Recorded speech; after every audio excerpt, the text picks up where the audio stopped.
वेगवेगळे टूथपेस्ट किंवा माउथवॉश वापरून तोंडाची दुर्गंधी जाते का हो? नाही ना. कारण त्याचं मुख्य कारण असतं पचनामध्ये.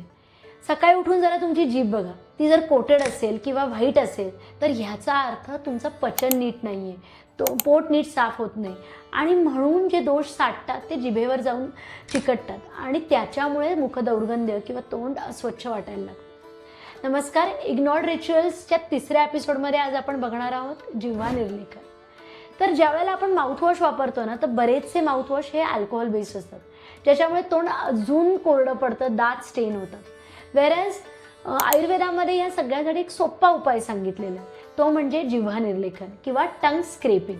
रोज सकाळी ब्रश झाल्यावर एखाद्या मेटलच्या टंग ब्लेडनी, मग ती प्रेफरेबली कॉपरची किंवा स्टीलची असेल तर त्यांनी 2 ते 3 वेळा जीभ व्यवस्थित साफ करायची.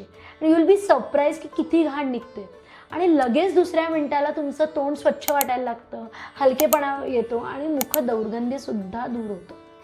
सो तुम्ही मला सांगा की तुम्ही जिव्हा निर्लेखन म्हणजे टंग स्क्रॅपिंग करता का माउथवॉश वापरताय अजून अशाच इग्नोर्ड रिच्युअल्ससाठी फॉलो करा आणि शेअर करा आमचं पेज आयुर्वेदी भाव.